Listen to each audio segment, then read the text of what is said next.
Ever since our Mahindra videos quite literally blew up the CarSauce channel, I have received, I would say, thousands of comments asking us to review literally every Indian car currently sold.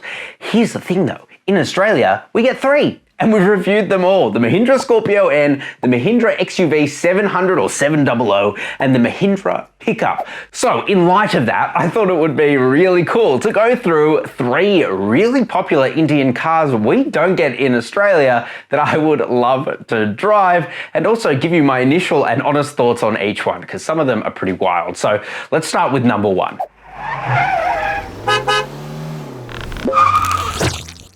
Taking a look at probably the most requested car and most controversial, the Mahindra Thar. So why is it so controversial? Well, it's pretty simple. It's beyond clearly a blatant copy of the Jeep Wrangler. Now, personally, I don't care about that because imitation is the most sincere form of flattery and it looks cool. But Stellantis, owner of the Jeep brand, clearly don't share my opinion. You see, 2 years ago, Jeep halted the Mahindra Thar's entry into Australia. It was going to come, which is a nice way of saying that Stellantis sued Mahindra because of the design similarities with their own vehicles. Props to Mahindra, because undeterred, they plan on reintroducing the Thar, but with some design changes. Although with some design changes to, sidestep any further legal issues. The controversy stems from 2021 when Jeep literally sued Mahindra over the Thar's design. Consequently, Mahindra agreed not to sell it in Australia and must now present any Thar design to Jeep Australia before its release. You really can't make that up. However, no new designs have emerged. Interestingly though, if you actually trace the lineage, both the Thar and Jeep Wrangler are descendants of the World War II era Willys military vehicle. And this isn't the duo's first design tussle either, because back in 2020, the Mahindra Roxor's US sale was barred. Guess why? Due to its resemblance to Jeep's CJ off-roader. The Thar, vying with Jeep Wrangler and Suzuki Jimny in India, boasts 2 engine choices for its 4-wheel drive, a 2-litre turbo petrol and a 2.2-litre turbo diesel, with rear-wheel variants available. Meanwhile, Suzuki, who are dominating India's market, unveiled a 5-door Jimny, which is going to land in Australia hopefully later this year. This is why though not getting the Mahindra Thar is a shame, because the top of the range Thar with 4-wheel drive costs just 31,500 Australian dollars with 4-wheel drive and a 6-speed automatic transmission.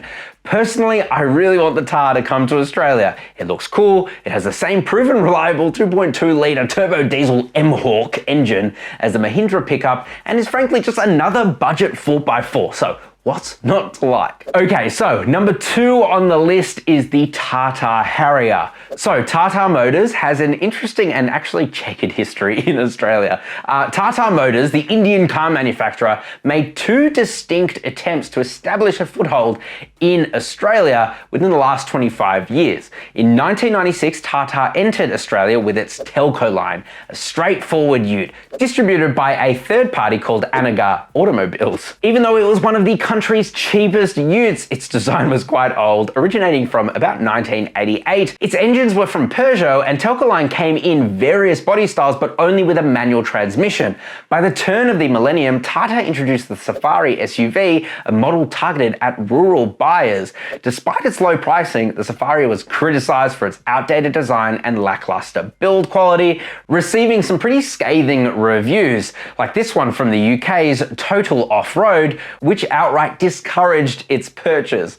Around 2005, Tata discreetly exited the Australian market, only to re-enter in 2013, this time with Fusion Automotive as the distributor. Tata unveiled the Xenon, a successor to the Telco line. As a competitor to other affordable utes, the Xenon unfortunately initially received a subpar 2-star rating from ANCAP Safety due to missing stability control. To their credit though, Tata Motors did add stability control later, which helped it secure a 4-star rating. And even though it had a pretty diverse offering, the Xenon suffered from the lack of an automatic transmission, a gap only filled in 2017, and sadly by 2019, with the Xenon failing to capture really anyone's imagination, acquisition, Tata concluded its Australian venture once again. Of course, Tata does still technically operate in Australia because it owns Jaguar Land Rover, which is a good segue back to the Tata Harrier, because initially known as Project Code Q501, it began as the H5X concept car. Come summer 2018, Tata christened it Harrier.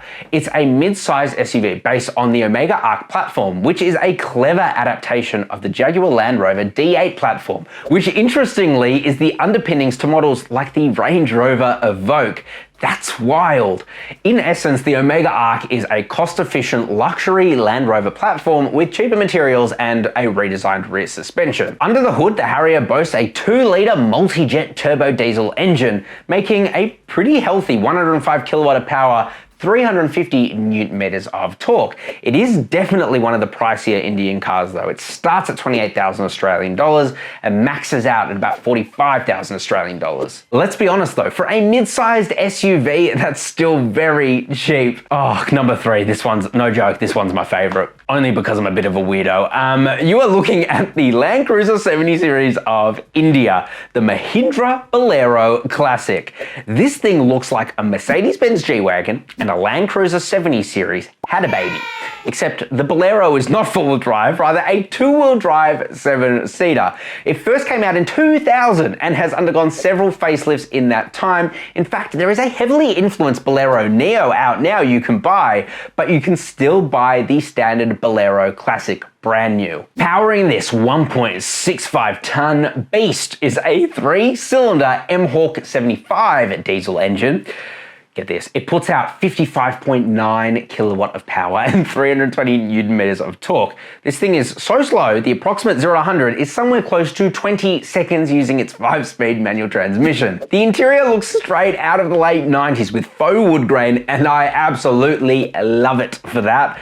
Genuinely, I think this thing looks really cool. And while I question its power outputs and perhaps safety rating, I would love to take this thing for a drive in Australia. Not to mention, it's very cheap. It starts at just 18,500 Australian dollars for the base model and 20,300 dollars for the top spec. I'm curious to hear your thoughts below, and if you would like to see any of these cars make it to Australia. Have I also missed out on some of your favorite Indian cars? You can let me know too. And if you want to watch the 3 Indian cars we get in Australia right now, I've linked them all down in the description below.